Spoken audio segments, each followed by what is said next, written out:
Welcome to another CoasterKev video. As the new amusement park season has begun, with new roller coasters to try out, I wanted to go over my top 20 roller coasters. This list represents my top 5% of roller coasters that I think are the most elite. I'll be basing these off of my love for airtime, high intensity, interesting layouts, and fast pacing. Obviously, this is all subjective, so be sure to let me know your thoughts on my top coasters and feel free to roast me in the comments. After having gone to over 80 amusement/theme parks and riding almost 450 roller coasters, I figured this list was finally appropriate as it gives a good variety of my top roller coasters. Let's get into it. At number 20, we have Outlaw Run at Silver Dollar City. This Rocky Mountain construction wooden topper track roller coaster is a bit short and has a nasty pothole at the bottom of the first drop, but it has very fast pacing, wild maneuvering, and great airtime and hang time at the end with a barrel roll that's amazing.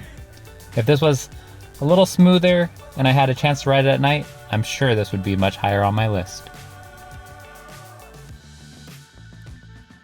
Dangerous times don't fly too high. Be sure to keep the ground in sight. Fly forever if you keep it tight. At number 19, we have Thunderhead at Dollywood. This Great Coaster International wooden roller coaster is a wild ride from start to finish, with a fun twisting layout with some great airtime. This is another ride I wish I could get on at night, since I'm sure it's even more wild in the dark. It's definitely my favorite ride in the park now. That lightning rod does not have the lightning it used to have with its launch.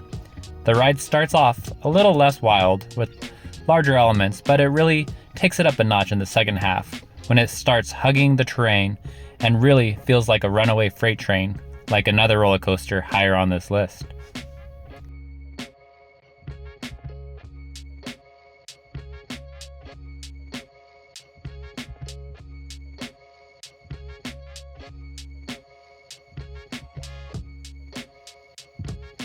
At number 18, we have Helix at Leesburg. This Mack Ride Steel multi-launch roller coaster is a thrilling experience that starts with a fun corkscrew that gets the blood pumping before you blast off into the first launch, which isn't very strong, but still gives you a great pump of adrenaline as you go into some twisty inversions and some amazing ejector airtime hills twisting up and down the hill it sits upon.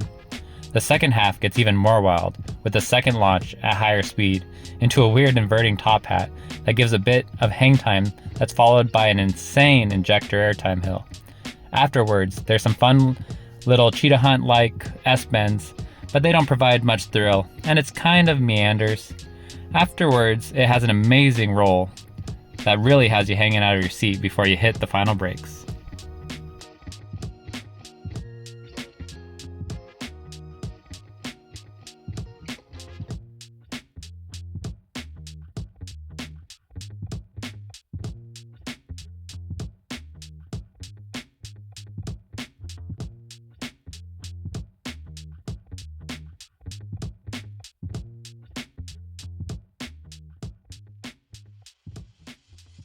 At number 17, we have Kingda Ka, formerly at Six Flags Great Adventure. This Intamin hydraulic launch roller coaster was by far the most intense of this model, and I felt it had a better sense of speed than Top Thrill Dragster.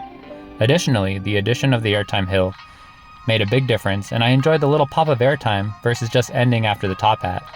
I didn't care for the ride in the back since it was really shaky and uncomfortable, but the front two rows were excellent and smooth in many rides that I got on a rainy day in July 2023. I was lucky enough to enjoy the last ride in October 2024 while I was on a trip to Philly and squeezed it in before it closed down forever. That last ride wasn't as good as I remembered, but I got to experience it at night, which I never did on my first visit in 2023. Even though this was previously ranked higher than the next coaster in my list, it just couldn't compare after other night rides in the 2024 visit. At number 16, we have El Toro at Six Flags Great Adventure. This Intamin prefabricated wooden roller coaster is a wild ride. My first ride in 2023 wasn't the best, since I thought it was very rough in the very back, but it was redeemed in 2024 with a very smooth night ride with some crazy airtime. The cable lift also seemed faster, and when I thought I needed to brace in the valleys of the first airtime hills, it was nice and smooth and felt completely out of control in the dark. The airtime hills had me almost standing. After the turnaround, it has some great variety with some low to the ground twists and turns and some interaction within the structure of the ride. It really makes you feel like you're riding a bull that's trying to knock you off your rocker. This ride is definitely my favorite at the park, and I'm excited to experience all the retracking it's going to be receiving over the next couple of years. Hopefully I can get back so I can get on the Flash and enjoy other rides like Nitro, which I really enjoyed there. Number 15, we have Maverick at Cedar Point. This Intamin Blitz roller coaster starts off with some amazing ejector airtime over the top of the launch lift hill, which is amazing. The following crazy maneuvering and whip through the layout gives awesome pops of airtime and just feels so fast. It has some whippy inversions like the corkscrew and the twisted horseshoe roll, which are a lot of fun.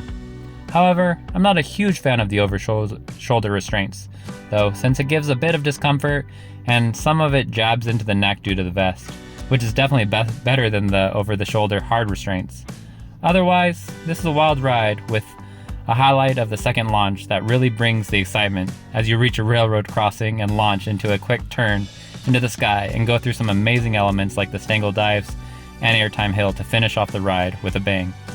Looking forward to getting more rides this June, along with hopefully 3 new credits if Siren's Curse opens in June.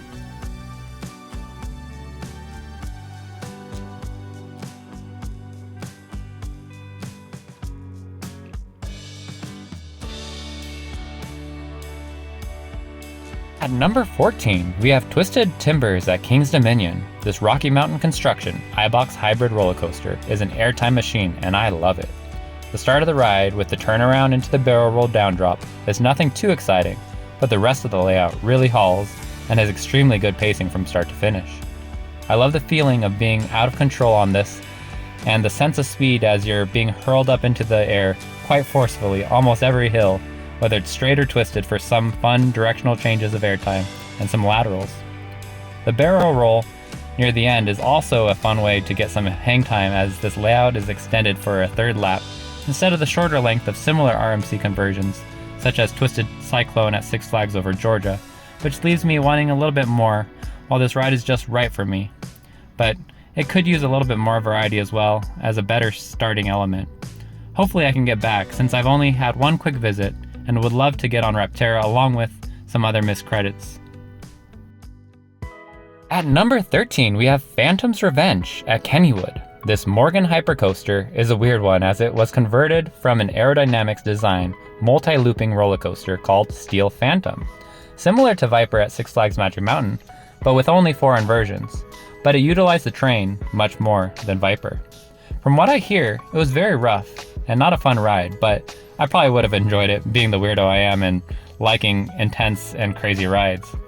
However, I'm glad it got converted by DH Morgan Manufacturing since we got something very unique without the original over-the-shoulder restraints and a really freeing lap bar. This ride is an airtime machine, and Morgan made sure to keep the first 2 drops of this ride. The first drop isn't the largest, like most roller coasters, but instead you go into a nice floater airtime hill that leads into the largest 228-foot drop down into the ravine. This drop seems to last forever as you're out of your seat for a few seconds and even pass under their classic wooden roller coaster Thunderbolt, which is a good head chopper / hand chopper moment as you feel like you're heading up towards it. After the amazing second drop, you go into a fun layout that twists and turns and tries to launch you out of your seat every moment it gets with some small pops of ejector airtime that finishes with some demented triangular shaped hills like Magnum XL 200's final hills that have you standing and trying to brace your butt for impact as it throws you up and down until you hit the brakes. It's one wild ride. Hopefully I can get back to get some more rides as well as get a couple of missing credits. But I had amazing rides all day at Kennywood's Phantom Fall Fest in 2022 when I first got to experience this ride. Number 12, we have Fury 325 at Carowinds. This Bolliger and Mabillard Giga roller coaster is just another B&M, which I think are a lot of fun, but they're not the most forceful, except for Batman's inverted roller coaster clones, as well as Goliath at Six Flags Over Georgia. However, Fury 325 also packs a punch, but is also quite rewritable. The floater airtime on the drop is great in the back and seems to last an eternity, and the clamshell restraint usually gives plenty of room that you almost feel like you're falling out. It's amazing. This usually continues throughout the layout, but it's not all about airtime. It has some great twists and turns, especially the treble clef element near the entry to the park, which really packs on the vertical G-force before giving great airtime as you go under the path into a fun lit tunnel. The sense of speed throughout the ride is quite amazing, but that's not what really excites me. I prefer the airtime and positive G-force with fun twisting maneuvering. The ending, however, is a little lackluster with some airtime that's unfortunately trimmed to start the second half, and forceful turns, but my biggest highlight of that part is trying to hit the ride support on the airtime under the lift supports, which absolutely delivers me out of my seat. Overall, it's not my favorite Giga, but best B&M with Goliath as a fairly close second. However, I still have yet to try Leviathan at Canada's Wonderland, so we'll see if that's any good. At number 11, we have Twisted Colossus at Six Flags Magic Mountain. This Rocky Mountain construction iBox hybrid roller coaster is just definitely my most ridden coaster on this list, since it is at my home park and luckily doesn't have too much downtime, unlike another one that's higher up on my list. I know you must be thinking, how is it this high on your list if it doesn't even duel all the time or have 3 trains most of the time? Well, that's easy. This thing is 2 rides in one. It has amazing airtime, hang time, snappy elements. Let's break it down. First, the first drop of each side are amazing as they kept the same slightly twisted drop that Colossus had that makes you fly out of your seat in the back row. My preferred seat, obviously, with that steep angle. Secondly, the high 5 turnaround element is an insane on both sides, but especially the blue side, as you're going the opposite way that you're turning. And it just snaps your body into it and out. Afterwards, on the blue side, you enjoy an amazing drop that yeets you out of your seat for more airtime than you would expect and gets people grabbing for their lap bar. But you know my hands are up, of course. On the green side, you have the double down that's alright, but still gives some good airtime and disconnects you from the blue side for a bit until you catch back up to them.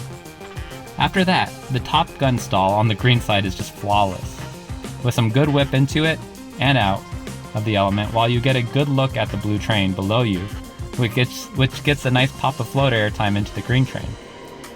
After that, you get a nice switch where the blue train goes into a 0G roll while the green train gets a nice airtime hill into the blue train's inversion. The end is definitely better on the green side as you go into a decent double up that gives you some fun ejector airtime pops, while the blue side turns into green and just goes up the lift. Even without the interaction of the 2 trains dueling, I still love these elements and how much joy the ride brings me. From the anticipation of waiting for your train to either catch up or wait for the other train on the hill, to the crazy elements of this ride, it's just something that I can lap all day. Even it does begin to hurt my thighs from all the out-of-seat moments. It's truly one of a kind, whether it duels or not. West Coast Racers might be the roller coaster in the park that duels every time, but Twisted Colossus is the ride that rules every time. That's going to do it for our top 20 through 11. Tune in for part 2.